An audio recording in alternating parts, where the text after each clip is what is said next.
নমস্কার।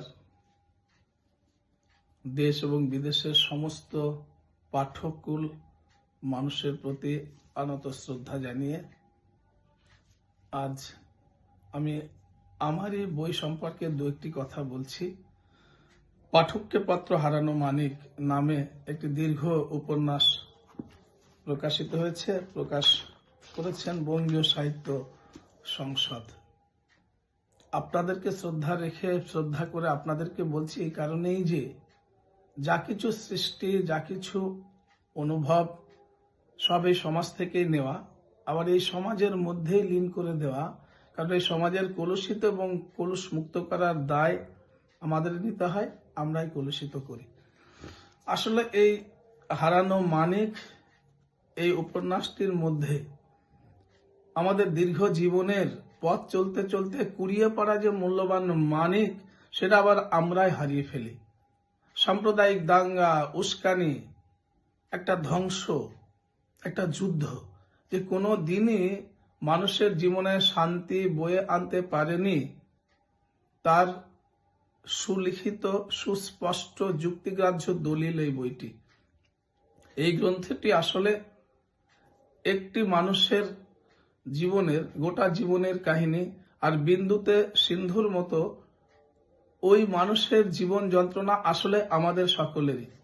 বইটার শুরুই ট্যাগলাইন, 4টে লাইন দিয়েই বইটার শুরু হয়েছে, যেখানে স্পষ্ট করে বলা হচ্ছে, তোর পীড়নে কঠিন যারা তাদের কথা কই, ছিল তা হানি হয়নি মোটেও এমন মানুষ কই।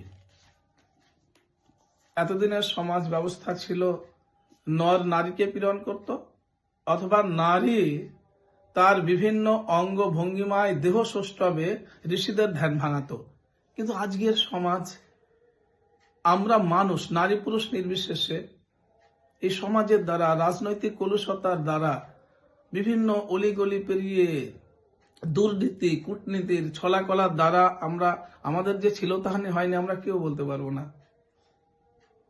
ওইখানে ঠান্ডা ঘরে বসে কেউ একজনরা যুদ্ধ বাধায়, আর তার সেই যুদ্ধের প্রভাব কিভাবে গ্রামগঞ্জের প্রান্তীয় সমাজের একটি কিশোর মনে তার দাগ কেটে যায় নেতিবাচক, তার স্পষ্ট ছবি। একটি ছেলে, বেড়ে ওঠা তরতাজা সবুজ ছেলের সারা জীবন কিভাবে গোসাই বাবার নামের আড়ালে বেড়ে উঠতে হলো, তার এক মর্মন্ত দলিল।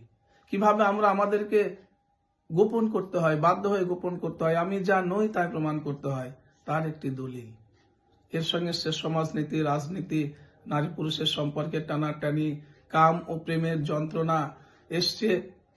পশ্চিমবঙ্গের বাম জামানাকে পতন ঘটিয়ে কিভাবে টিএমসি জামানার উত্থান হলো, তার ভেতরের যে সত্যি মিথ্যার কচকচানি, কূটকৌশল, ফন্দি ফিকি, রাজনৈতিক নেতাদের যে দ্বিচারিতা, ধর্মীয় গুরুদের এই নামাবলীর বুকের পাশে জ্যান্ত সকল মাংস আছে, কাম আছে, ক্রোধ, লোভ, লালসার যে হাতছানি, ছলাকলা, বাইরে এক ভেতরে আর এক, তার স্পষ্ট দলিল। আর আছে এই যে গোপনে গুমনামি বাবার মতো যে ছেলেটি লুকিয়ে রইল, তার মধ্যে আছে একটা গোয়েন্দা উপন্যাসের একটি গন্ধ। আছে কিশোর মনস্তত্ত্ব, কিশোরকালে একটি ছেলে, প্রকৃতার্থে একটি ছেলে, সে কিভাবে ধর্ষিত হয়ে যাচ্ছে, ধর্ষিতা নয় ধর্ষিত হচ্ছে।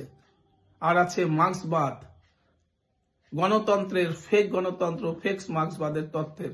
আমি আশা করব এটা যদি আপনারা পড়েন তাহলে আমরা সকলে ঋদ্ধ হব। এবং লেখকরা চিরকালই, আমি বিশ্বাস করি, কোনো পন্থীর হয় না, মানুষের কথা মানুষের সামনে তুলে ধরে।